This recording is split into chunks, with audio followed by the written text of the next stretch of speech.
What's going on, guys, and welcome back to the channel for another episode of a legend remade in FM22. And usually what we do in this series is we take a former footballing legend and recreate them in FM22, resimulate their career again and see how it pans out a second time around. We've done multiple legends so far, but we've only ever done standalone people in a video. Previously, we've done Steven Gerrard, but now we're going to settle the question, who was better? Steven Gerrard, Frank Lampard, or Paul Scholes? I've put all three of them back into FM22 at the clubs that they started at to see how their careers pan out a second time. How are they going to get on? You're going to have to find out. But if this is the sort of content you like, guys, please do drop a like on the video down below. Subscribe if you are new around here for daily Football Manager content. And without any further ado, let's dive into things and take a look at Frank Lampard. So guys, as I mentioned, we've already done Steven Gerrard, so I'm going to start off by showing you some of the other two players, basically. We're going to start with Frank Lampard. Here he is at West Ham. He is a first-team player, and I think all told, he looks pretty good. We've taken these players from using former images of them from Championship Manager or previous editions of Football Manager in some instances to put them back into FM22. Some of the attributes have had to be tailored a little bit to fit in with the ones that weren't available previously, but this is Frank Lampard. He looks very, very well-rounded. He's at West Ham, and I think ultimately he is doing very, very well for himself. 18 years of age. I'm putting them all back in at 18, so should be pretty good to see how they all get on. Looking very, very well-rounded. He, to me, in this instance, is probably a perfect box-to-box midfielder, aged 18. He's on 8k a week at West Ham United. Very strong right foot, fairly strong left foot. His height and weight is as accurate as I could have found for his playing weight. His physicals look pretty good. His mentals look fantastic, and his technicals again look pretty good. This is the first one. Now we head on over to Manchester United to find Mr. Paul Scholes. Now I'm going to talk about Gerrard as well because he is here, but we've already done a standalone video on Steven Gerrard, so if you do want to go and check that one out, please do. It's already on the channel. This is Paul Scholes. He is at Manchester United. He is United's number 8. But interestingly, he's listed available for loan right here. He's 17 years of age just because of when their birthdays fall. He will turn 18 very quickly. His birthday is in November. But this is Paul Scholes. Good determination again. Great teamwork and vision. Obviously, he is world renowned for his passing ability and stuff. So he's got 15 passing as well. Not necessarily the strongest in the air. Not really the best with jump and reach. Also a very bad tackler, so he's got 7 on his tackling. Good on both feet though, I will say, for Paul Scholes. Tries killer balls often and shoots from distance. He's been known to hit them as well as the other two. He is at Manchester United, and I think he could develop into a nice little player. He could ultimately be the key that Manchester United need to take things to the next level. And then just to finish things off, guys, we will talk about Steven Gerrard. Obviously, there's two versions here of Steven Gerrard. One, the Aston Villa manager, and number 2 is this person, Steven Gerrard back at Liverpool as a player. Again, we've already showcased him. He looks pretty good. He is available for loan as well. Something that someone did say last time, if we go into their information, he is a Liverpool supporter. I've done the same with Scholes as a Manchester United supporter, because in the episode of Steven Gerrard, he did leave Liverpool. I'm not going to tell you where, but he did leave Liverpool. So I was wondering if making Liverpool one of his favourite clubs would change things. Let's find out. What we're going to do with this video is we're going to simulate 5, 10 and 15 years into the future to see which one of these guys has a better career, and hopefully, I'm hoping they can lead England to some silverware, having these 3 excellent midfielders. You'd like to think they could get something done. I'll see you in 5 years' time. Right then, guys, we are going to kick things off with Manchester United and Paul Scholes, and he has not played as much for Manchester United as I would have thought. He's definitely performed quite nicely, and his stats and his attributes have really, really grown. He's got the traits of plays 1-2s now, comes deep to get the ball, which is probably accurate for Paul Scholes and what he did in his career. He's only got 24 league appearances for United. Looks like he's starting to break into the team. Paul Scholes playing in the Papa John's Trophy just makes me sick, to be perfectly honest. He's got 12 substitute appearances in the Premier League at age 22, and he's not been capped by the full England team yet. 19 under 21 appearances and 4 goals for the England under 21s. Yeah, it's not really gone too well for Paul Scholes. In terms of his career so far, that first season, he obviously didn't go out on loan, making his non-competitive games trying to count. Getting a 7.44 in his non-competitive games is pretty good. You can't really argue with it. But he starts to play for United slowly. 1 Premier League appearance in season number 2, 4 in season number 3, 7 in season number 4, and then finally 12 appearances in season number 5. Ultimately, though, not the best start. He is United's number 8. Just out of curiosity, who is in the Manchester United midfield right now? Let's have a look at their tactics. So Kessie and Gio Reyna. That's probably why he's not breaking into the team. Anyway, let's go and have a look at Steven Gerrard this time. Let's go and have a look and see where Steven Gerrard is. Steven Gerrard is currently managing Steven Gerrard. Interesting. He is at Liverpool developing very, very well. His mentals have really taken off very nicely. It's probably down to the extended game time. Again, his physicals have gone up. Age 23, he is already a world-class midfielder. He has that leader personality and is wanted again by PSG. So this is going to be very, very interesting to see what happens this time around, especially now Liverpool are one of his favoured clubs. And also, imagine going in and telling yourself that you want to leave the club that you support. That's a weird one.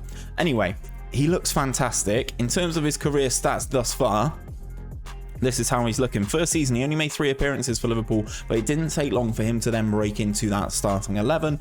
18 appearances in that second season, followed by 32, 33, and then 38 respectively in the last season for Liverpool. He played every Premier League game. And all told, 65 appearances in all competitions, 21 assists and 11 goals from central midfield for Steven Gerrard as well. If we just have a quick look at their tactics here, let's have a look. He is the key player for Liverpool as well. So here he is playing alongside Jordan Henderson. This Liverpool team looks pretty good, I must admit.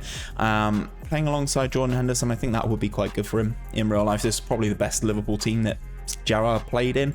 I am willing to be corrected, but it's nice to see current Stevie G managing young Stevie G. Anyway, isn't it? Anyway, one last player to check in on after 5 seasons, and that is Frank Lampard, and he is a midfielder at Bayern Munich. Interesting. The first player to make a transfer inside 5 years. Frank Lampard is now a Bayern Munich player, and as you can see, he has developed very, very nicely as well. He's got the trait now of does not dive into tackles, but he has transferred. Looks like he's been at Bayern 1 year thus far. He has, and he transferred for 105 million, which is not bad whatsoever. I assume he went in the January. Yes, it looks like he's gone in the January and played half a season in the Bundesliga. But very, very good. He played the most out of the players inside that first season. 22 appearances for West Ham in the Premier League with 2 goals and 1 assist, and then he works his way up. 37, 36, then 38. The 3 years after that, in that 5th and final season in this simulation so far, 19 appearances, 6 goals, 2 assists in that first half of the season before a £105 million transfer to the Bundesliga. In terms of things, though, let's have a look at the milestones. As he's transferred, I wanted to see if there was anything in there, and because he's moved for a lot of money, I wanted to see if he'd won anything like this. So I wanted to see if he's got any of them, to be honest, have got anywhere near the NXGN award. So Frank Lampard comes as the runner-up in 2022-2023 behind Jude Bellingham, and that is it. We move on to all the new gens. That is some lovely hair from this guy here. That is fantastic, that. Valentin Russ. Okay, so he's not won anything just there, and you would assume no one has got near that Ballon d'Or just yet. Just as a quick glance, no one has touched on that Ballon d'Or yet. So Frank Lampard is the first one to transfer. Let's see what happens after another 5 years.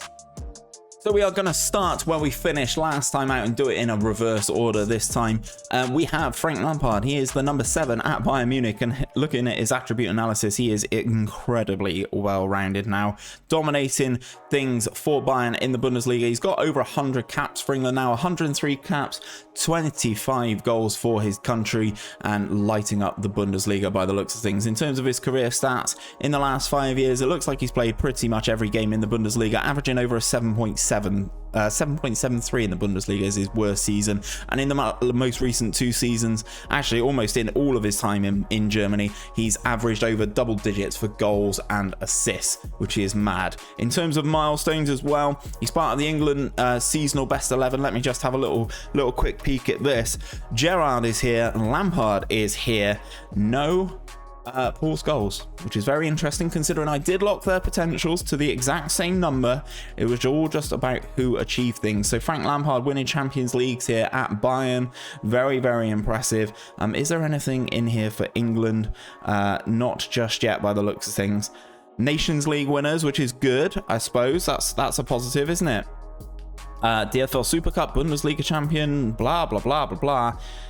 Just moving things on. First English goal against Malta, so no English honours just yet in terms of winning trophies, but he is in that English best 11, and he is starting to rack up these awards in terms of competitions won in Germany, as you can see. Oh no, sorry, England won the World Cup in 2030. Let's go England.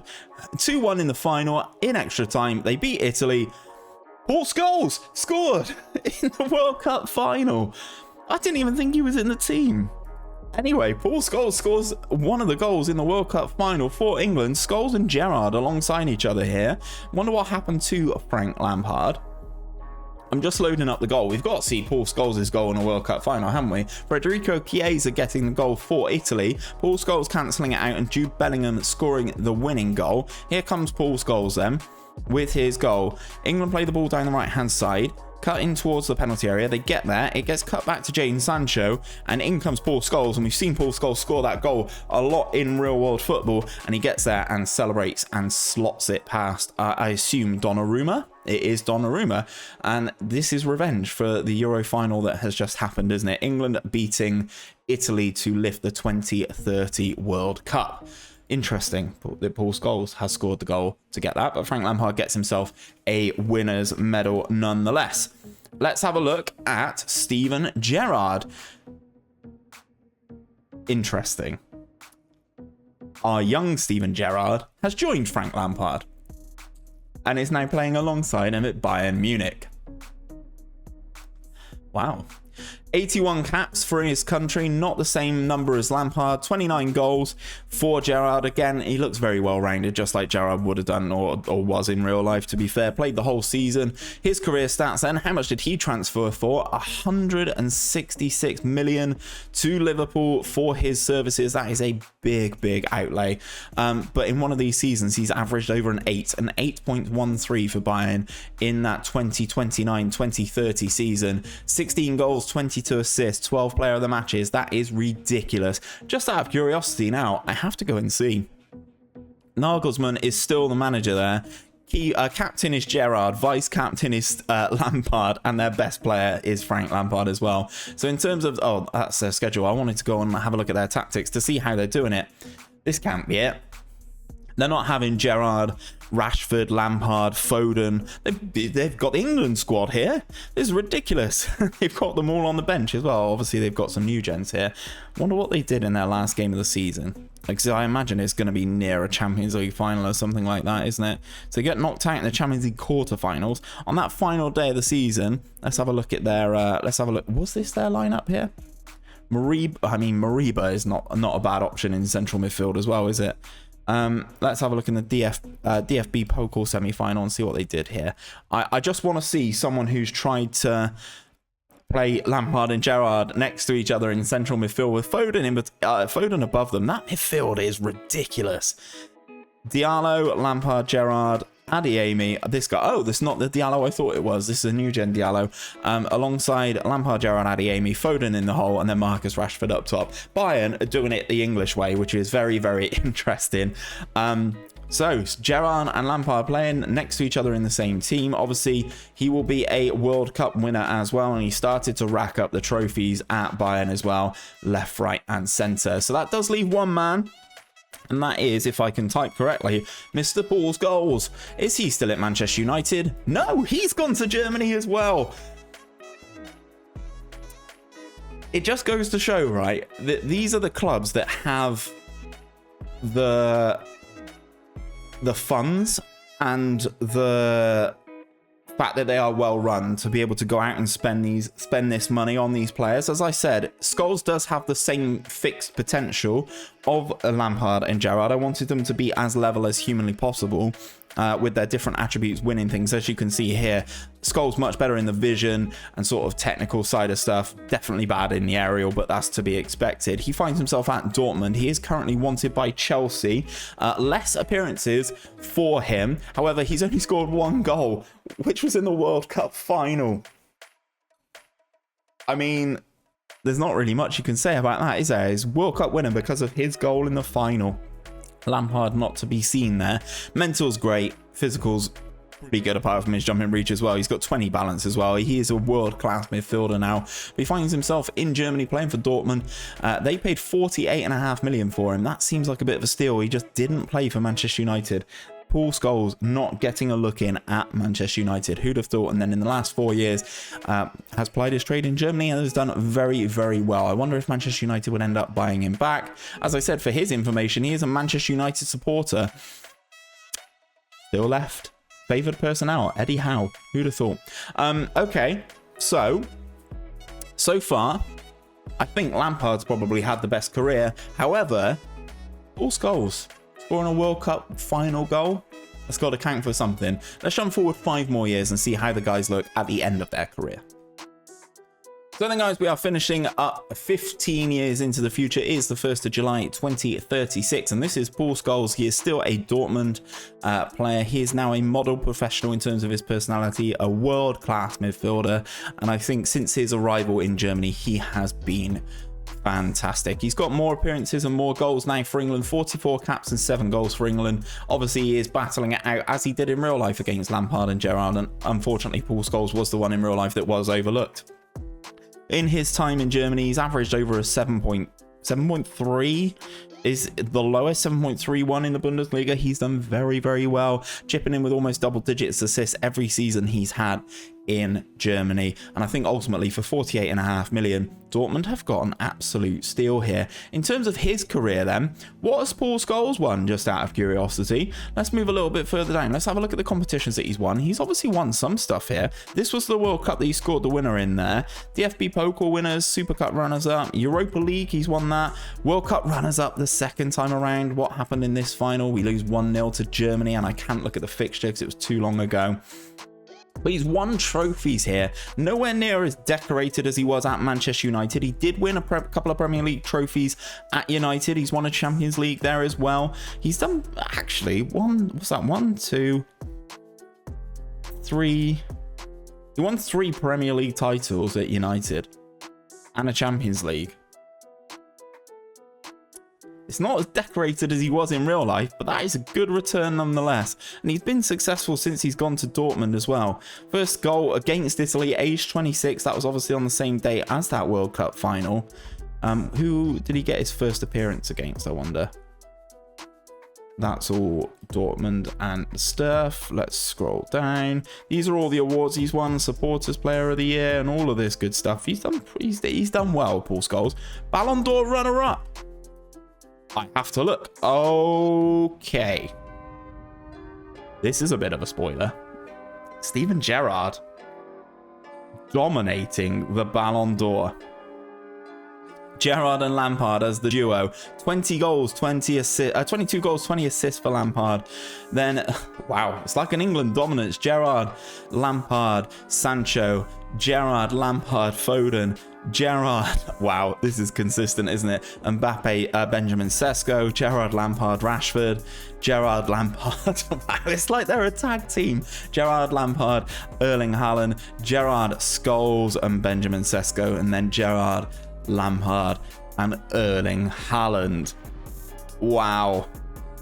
What a career that is for Steven Gerrard, by the way. Unreal. Let's go and have a look at Frank Lampard then. Let's go and have a look and see how Frank's got on. I think he's the most capped England player out of these three. 153 caps for England, 45 goals, legendary midfielder, model professional personality. In terms of his career, he has been very, very good as well. Averaging a 7.65 in his career.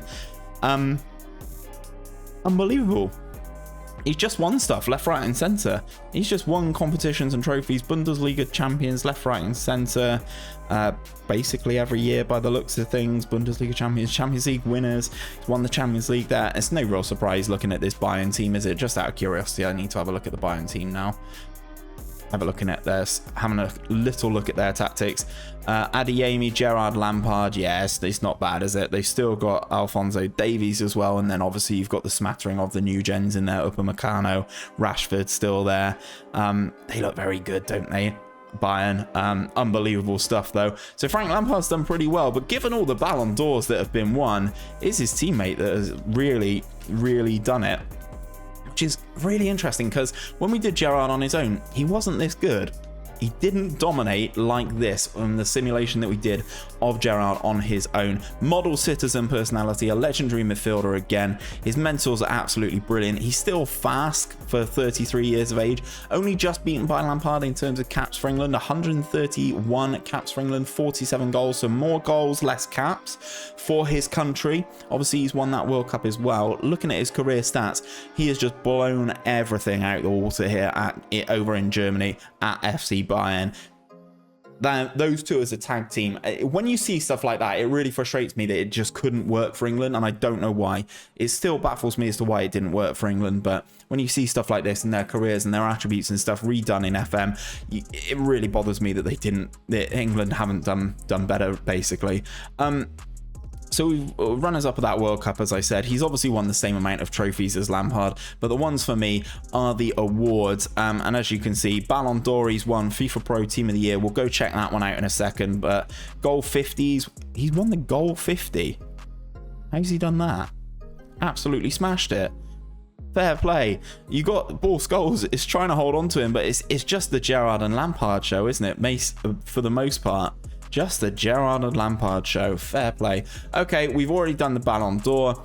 Did any of them win the Copper Trophy? Just out of curiosity. Oh, Steven Gerrard did. I must have missed that. Gerrard looking like he's having the better year then. Gerrard, better career. Copper Trophy. And all these Ballon d'Ors, guys. So how many Ballon d'Ors is that in a row? 1, 2, 3, 4, 5, 6, 7, 8 Ballon d'Ors in a row. Eat your heart out, Messi and Ronaldo. Obviously, you've got them all down here. Here are the boys, Messi and Ronaldo. None of them won that many in a row. So that is a phenomenal career for Steven Gerrard. And we're just going to end things with the FIFA Pro World 11. Obviously, you've got Gerrard and Lampard in there. If we go all seasons throughout the entire course of this save, no surprise, there's a lot of Bayern Munich players in here. But Lampard and Gerrard as those two midfielders are holding down the fort, and no room for Paul Scholes. 8 Ballon d'Ors for Gerrard. Wow. Gerrard, then, potentially the best one out of the three. Let me know down in the comments who you think was the best out of Gerrard, Lampard, and Paul Scholes. FM22 seems to think it was Gerrard. Let me know what you think. But that's where I'm going to leave things for today, guys. If you have enjoyed it, don't forget to drop a like on it down below. Subscribe to the channel if you are new around here. And until next time, take care of yourselves, take care of each other. I'll see you on another one very, very soon.